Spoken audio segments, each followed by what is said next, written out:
Hey guys. One second. I forgot to put it in. Come on in.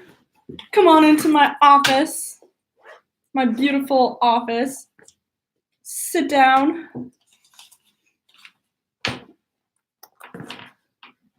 I still haven't finished the last book that I said that I was going to finish. Think and Grow Rich. And I've just been having a day. Just been having a weird day. But I just started watching a bunch of this Candace Owens stuff. And a few funny things happened today. Hey, Chino. And it started off like a weird day. This whole debate about Stephen Miller being a white nationalist. It was like, Ilhan Omar, the Democratic Congresswoman from Minnesota, called Stephen Miller a white nationalist, and then Trump supporters called Ilhan Omar a antisemite because she called Stephen Miller a white nationalist, and he's Jewish, and because Ilhan Omar is like a Somalian lady, so she's and she's Muslim, and then the right called her, a conservative right called her an anti-Semite because she said something that was about criticizing AIPAC, and then she called them racist because they criticized her and she's black. So it's like this whole back and forth. Today has been just about racism, white nationalism. It's a whole thing. One Williams says, I don't think Democrats actually believe Candace supports Hitler. So basically today in Congress, there was this hearing about white nationalism and hatred and whatever. And Candace Owens was brought. Did I not bring my charger?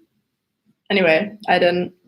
Candace Owens was brought as the, she came to talk about, they brought up a clip in which it was like some speech that she gave, like a Turning Point USA speech that she gave. I think it was kind of like a while ago. She was with Charlie Kirk, and she said something about Hitler. She said that, so Candace Owens, if anyone here doesn't know, I feel like you guys probably know, because if you're watching this, you already know everything. You're basically a genius if you're watching this, because yeah. So Candace Owens is the spokesperson for Turning Point USA. She's a black woman who she's like the leading voice in the Brexit movement, which is basically, black people in America don't have to vote Democrat. You don't have to follow this groupthink. You can vote whatever you want. And she's a former Democrat. She might still be a Democrat. No, she's not. Whatever. But it was 3 months ago, One Williams. So 3 months ago, she was asked a question on stage during a panel. And the question was, well, she's a nationalist, right?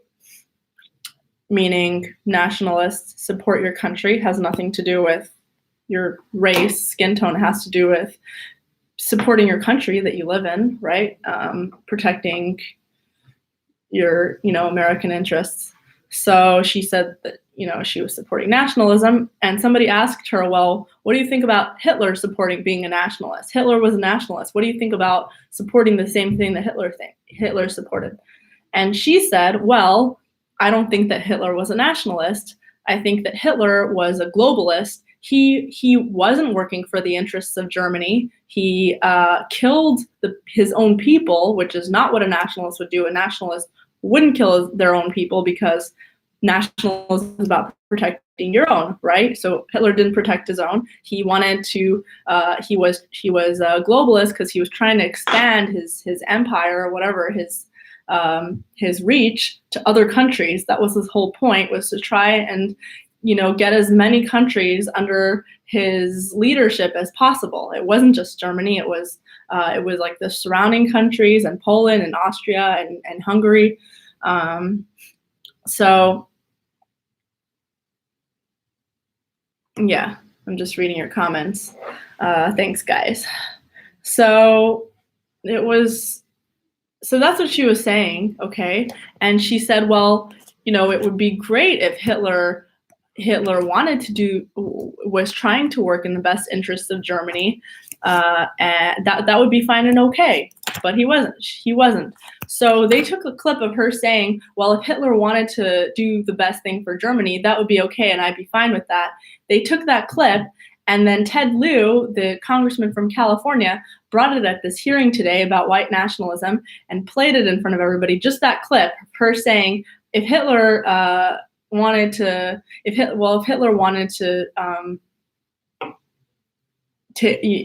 whatever, I'm seeing your comments. If Hitler wanted to, basically he shows this clip. You guys, your comments. Okay, so of course it was dumb because he didn't show the actual clip. He didn't show her question. And the whole point of today's thing was, first of all, the whole point of every congressional hearing is that it's a shit show and that it's theatrics. And it's really all about who can come up there and virtue signal the loudest. Honestly, I just really feel like that's really what it is. At this point, nothing that you actually accomplish as a legislator matters. Nothing that you accomplish as in law enforcement matters anymore. Nothing matters other than what you accomplish for the media, for the public press. If you can tell the world that you're a good person and convince the media that you're a good person, then that's all you need to do. Just keep saying it over and over and over again. I did this charity. I did this and this and this. You're a racist. You're a white nationalist. You're a this. You're a that. And the whole thing is like calling a black woman a white nationalist who's a Hitler defender. It's so backwards, but it just shows that if you just keep doing it, just keep calling her a white nationalist, it sticks. It's a label that sticks. And they take things out of context. You can check out the original source. It's weird. They're twisting it to have something to argue about. Rosemary says the worst kabuki theater. That's political hearings. So I agree with you guys. And the whole thing is so you're saying why? And this happened another time where they took something that she said out of context or they lied about it. She said that when Ted Lieu show this clip, whatever her response was, do you think that black people are really that stupid that they're not going to actually look at the full clip, the full video, and see what I really said? Is that what you think? And then Jerry Nadler says, the witness should not use derogatory terms to describe a member of the House. And she was like, I didn't say that. She called, and he's like, well, you called him stupid. And she's like, I didn't say that. She didn't call him stupid. She said, do you think black people are stupid enough to not look at the clip? She didn't call him stupid. But anyway, people took that clip of him saying, well, you called him stupid. Not even her saying it. His clip of him saying, well, you called her stupid, which is a lie, which everybody knew was a lie. If you looked at the clip, you would know it's a lie. And they shared it on Twitter, this guy, Alex Thomas from Playboy. He's such a loser, by the way. Like everything that guy tweets is a lie, and it's like an intentional lie. And he's just so annoying. He's just like a liar. And he's a Washington reporter for Playboy. Like, how sad is that? Anyway, this guy tweets this clip and says, like, yeah, she called Ted Lieu stupid, okay? And everyone totally goes for it because here's the thing. None of these people actually are going to go and watch the full clip. None of these people are going to go do it. You know why? Because they don't care. It's so funny. Like, I used to joke that there's so much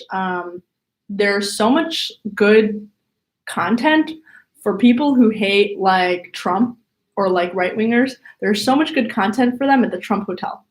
People can just go to the Trump Hotel and the Trump Hotel in Washington, D.C. That's where a lot of people on the right hang out. You can go there and you can get so much information. You can find out so much, everything you want to know about the Trump people who work in the Trump administration, people who support it. This, anyone on the right, really.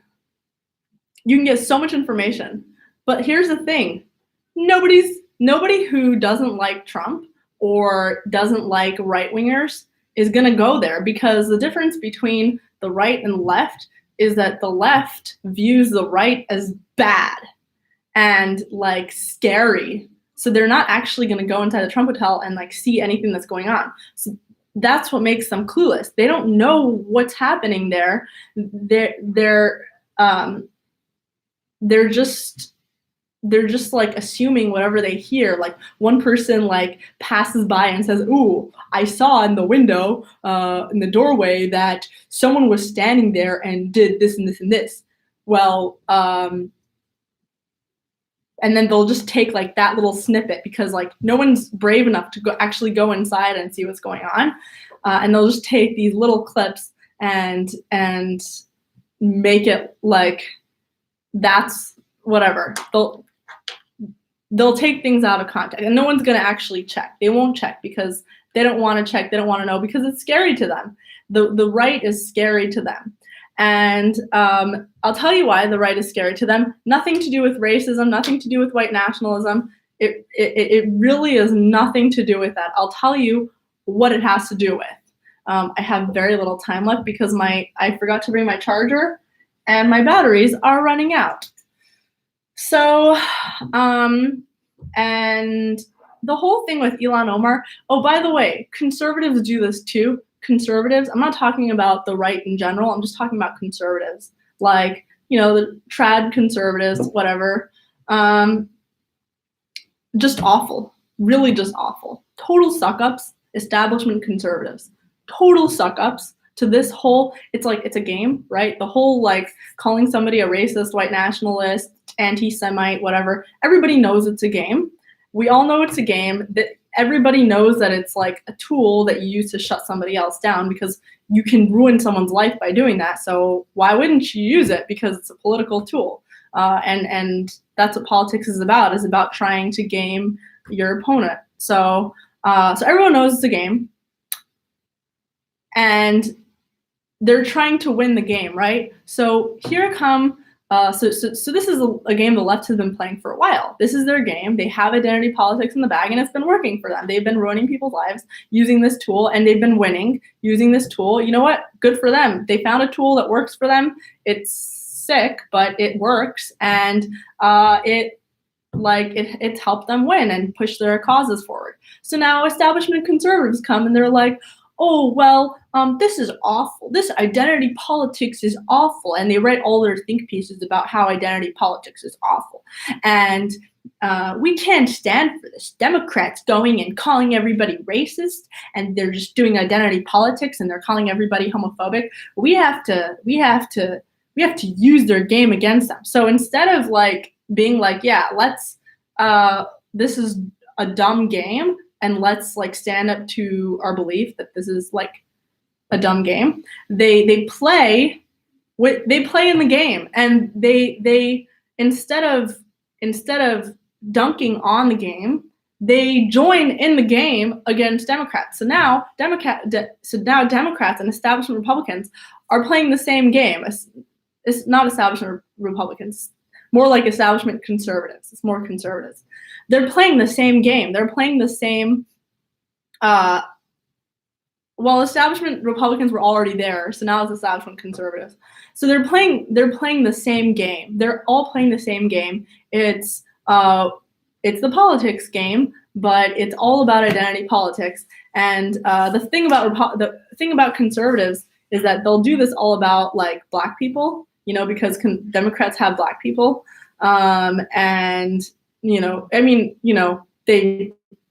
did, and now it's starting to change a little bit. Voters, black voters. So now people on the conservative side, their group that they have because of their support of Israel is that they have Israel supporting Jews. Okay. So they and you know, I love Israel.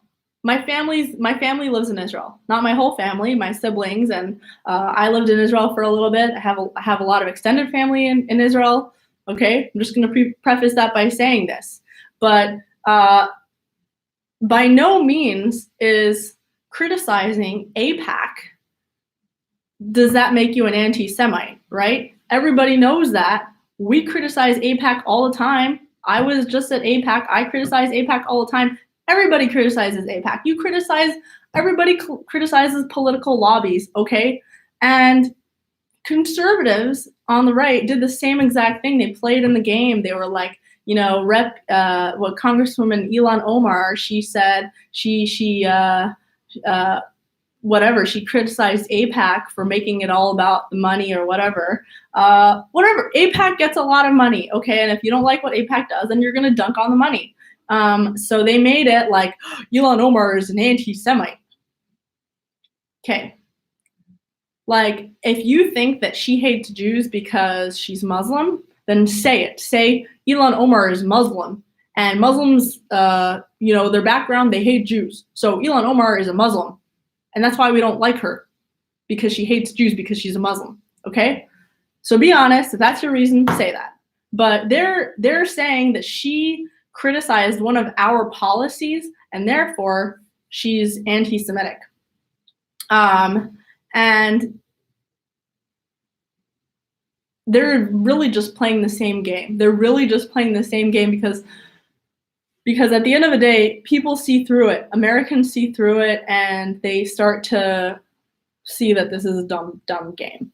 And so at the end of the day, and so she's learning the game. She's like this person who somehow ended up in Congress, and somehow she's in politics, but she's learning the game. She's like, yeah, this is how it works. Okay, you can ruin someone by calling them anti-Semite or white nationalist or whatever. So I'm gonna call Stephen Miller a white nationalist.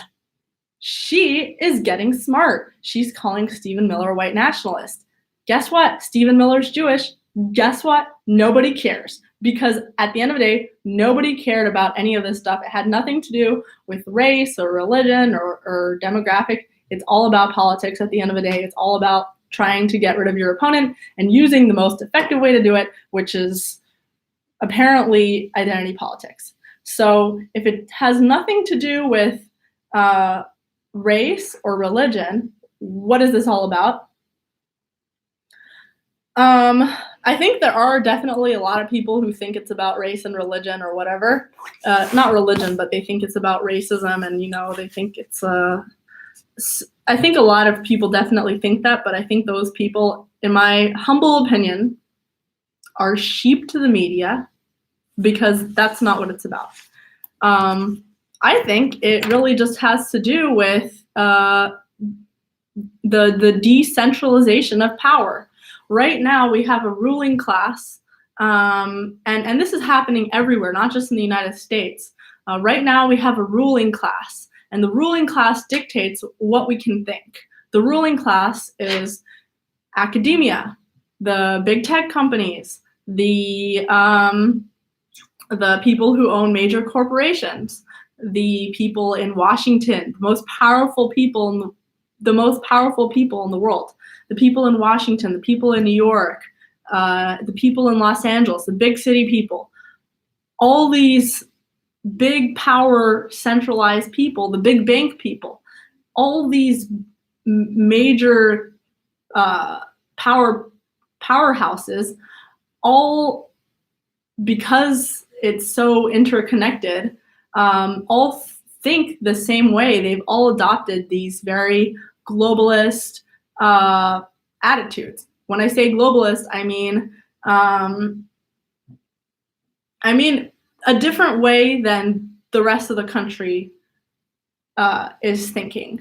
And I feel like this is kind of, I shouldn't bring this up because this is like should be for a different live stream, okay? But so just ignore that. The ruling class has a different political mindset than the citizen class, okay? And that's happening all over the country because of just the way that I think it has to do with technology, the way that things have worked. You know, we had the internet, we had like our way of communicating by phone, and now we've got social media and big tech, and our communication it's kind of like the media, the traditional media and big cable companies and corporations don't have that much sway anymore. Like, people still watch television, but now everything is kind of becoming decentralized. Bitcoin is becoming a big thing. I know that a lot of people like to trash on Bitcoin and be like, yeah, that's a libertarian, crazy, whatever. But it's becoming a thing. In the beginning, no one said it's going to be anything. No one said that. Everybody was laughing at cryptocurrency ever becoming a thing. And now it's it really has surprised everybody, the growth of you're calling me a white nationalist for pushing Bitcoin? See, that's the thing. Like, I know you're joking, but I think what it is really about the transfer of power. The power that was once centralized is now becoming decentralized and dissolving around to normal citizens, and that's a good thing. I think that's a good thing, and it's natural. It's not the use of socialism or government force or anything like that. It's just a natural decentralization of power, and I think that we're still not there. We're still at the point where big corporations have a lot of power. Big tech is basically, they're the tyrants right now. I don't know what's going to happen with them, but they're just going to keep right now, big tech is going to be the biggest power. And it's funny because Candace Owens mentioned that in her talk. She said, until now,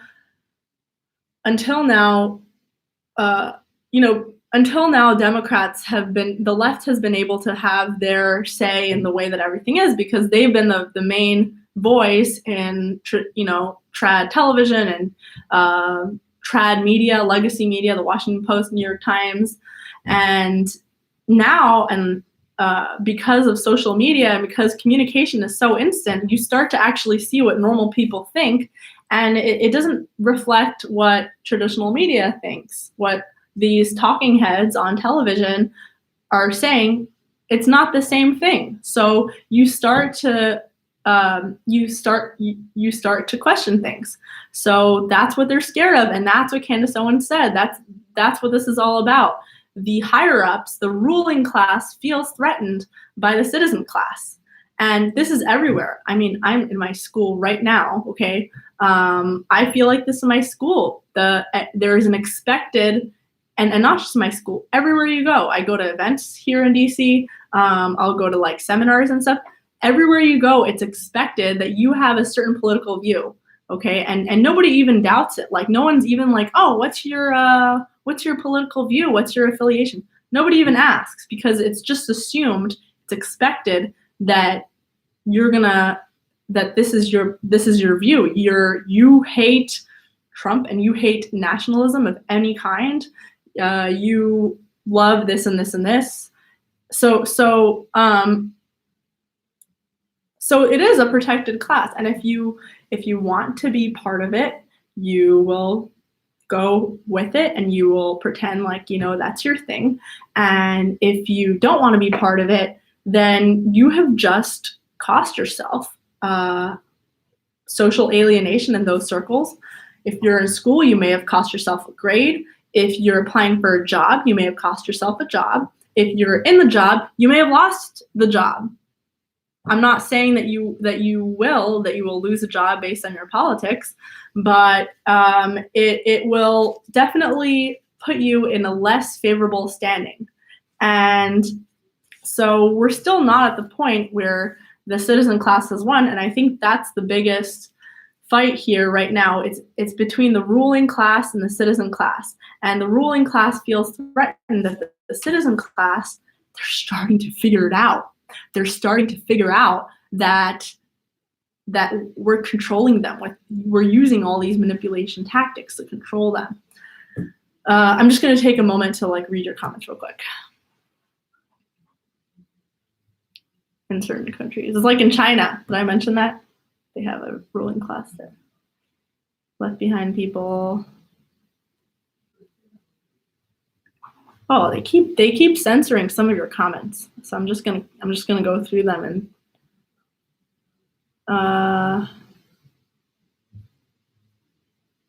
and here's the thing. This is also this is another thing, that they really don't care about white nationalism or anti-Semitism or whatever they're claiming. Right now, racism and anti-Semitism are at the top. So those are the two hot button issues. There's homophobia, and there's Islamophobia, and there's all these little phobias. But racism and anti-Semitism are the hot topics at the top. And it has nothing to do with your background. It has nothing to do with if you're Jewish. You'll see these people go on social media and be like, yeah, Stephen Miller is a self-hating Jew. Someone called Stephen Miller modern day Hitler. He said if Hitler would be reincarnated, he would be Stephen Miller. And this was a serious person with a blue check mark. His name was Morgan Freeman. Not the actor. He's a different Morgan Freeman, a journalist Morgan Freeman. And he said if Hitler was reincarnated, he'd be Stephen Miller. Stephen Miller grew up Orthodox Jewish, okay? Stephen Miller's Jewish, very Jewish. He had a rabbi, he had a bar mitzvah, okay? The whole thing is so ridiculous. And so basically all these Jews who are tired, by the way, there are so many Jews who don't say it, they won't say it publicly, and if you ask them, they'll deny it, right? But in private, there are so many Jews who are so tired of this bullshit. There's so many Jews who are just tired of this. Everything is anti-Semitism. Everything is you can't say anything about Hitler or the Holocaust. You know what? The Holocaust was awful, okay? Everybody agrees. But there has to be a certain point where that's not being used as a weapon to try and shut people down for opinions, okay? And there has to be, you have to be able to speak comfortably. When people feel like you can't talk to them comfortably because you might offend them, they don't like it. Jews don't like it when or not just Jews, Black people, gay people just don't like it when you start talking to them like a different person because of their identity. Oh no, I can't make a Hitler joke in front of you because you're gonna hate me and you're gonna call me a Nazi. No, I can't do that. Most people at this point, we've got the internet, we've got this communication system. It's not like the old days. We're past the Jim Crow laws. We're past the Holocaust. Was in the past. I know that a lot of people are old enough to remember these kind of things and they're awful. I'm not. My generation, most of us are not. Actually, none of my generation is old enough to remember this. Definitely not the younger generation. And the more it goes on, people don't remember it. And we have the internet, which just connects everybody together. So it's kind of, it's very unlikely that, most people right now aren't hating anyone. And there's always people who hate Black people. There's always people who hate Jews. There's always people who hate. That's the way the world is.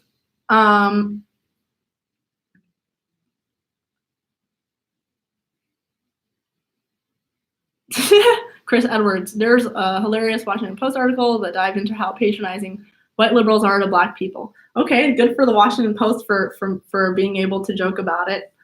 And the bigotry of low expectations. Yeah, it's you don't want to feel patronized. You don't want someone to talk down to you like you're a little child. Nobody likes to feel that way. I don't like to feel that way. I don't like people talking down to me oh, is it okay if I say your name. Like I went to this coffee shop one time. It's here in DuPont.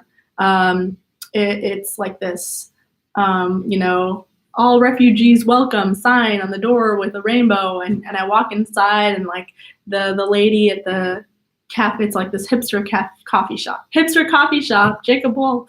So this hipster coffee shop lady, she goes like, hey, whatever, like, what's your name? And I said, my name is Pardes. And she's like, oh, where's your family from? What's your background? Whatever. And I said, well, Iranian, Jewish, whatever. She's like, ooh. And she tried to pronounce my name, and she said it wrong. And she's like, we Americans, we can't pronounce these things. And like, the whole thing was just so, I was just like, okay, it's okay. You can say my name wrong. I won't like freak out. And like, I don't want people to talk to me like they're talking to like a child. And I think we're at the point where people are mature enough that they don't want to be talked like that. But anyways, my battery's down to 4%. So I wish I could stay with you guys longer. But at the end of the day, it doesn't have to do anything to do with this. The people who are going to try and keep us up as long as possible really don't care.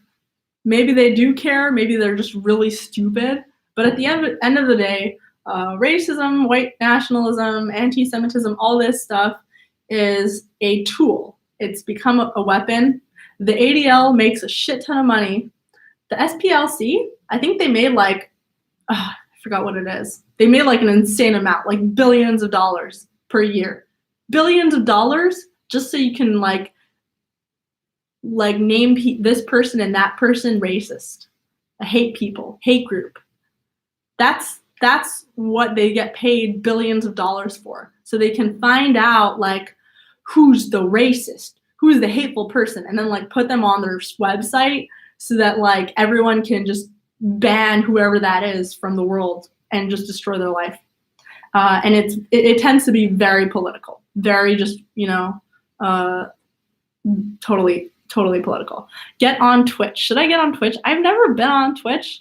I don't know anything about it, but I want to try maybe. SPLC is getting sued hard. Good. ADL, good. Get sued. Get effed.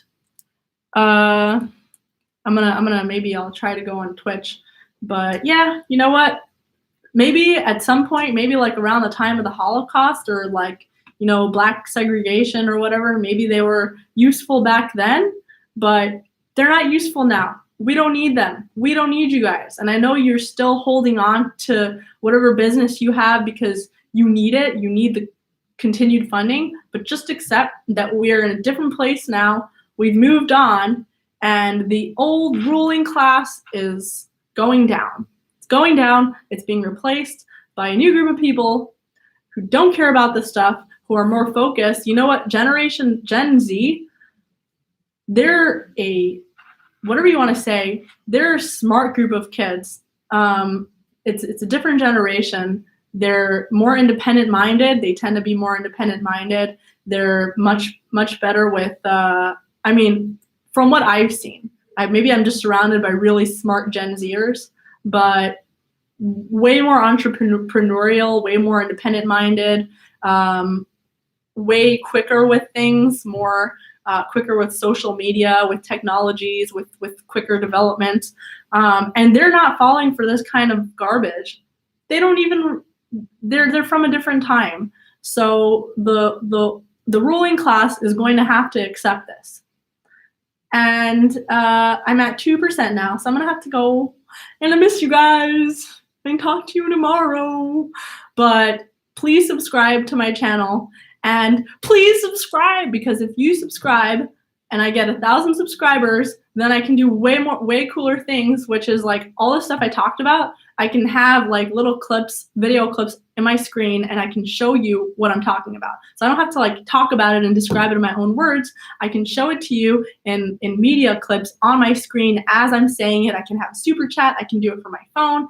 there are a lot of features that I'll be able to have on this and make this way more interesting if you subscribe to my channel. So please do it, because I would very, very, very much appreciate it. And I'm still working on my book. Oh shoot, I don't have it with me, but I'm still working on my book for next time. I'm gonna try and read it for you guys. Some of your comments are getting censored. Subscribe. Thank you, Richie. Thank you, Richie Bear, for subscribing. Mention the vlogs on your Patreon, Chris Edwards. Chino Marino, make a tweet to get more subscribers. Okay, I'm gonna do that, you guys. The Patreon idea is good. Oh, I have a Patreon from forever ago that I never fixed up, so I'm gonna do that. No, so you don't see the censors because you can't see it. I can see the comments, and it kind of like some of the comments get censored for being like too offensive or something. But I can click show. So I'm doing that with your comments. None of your comments are like really bad. So okay, thanks guys. See you tomorrow. I'm excited. Bye.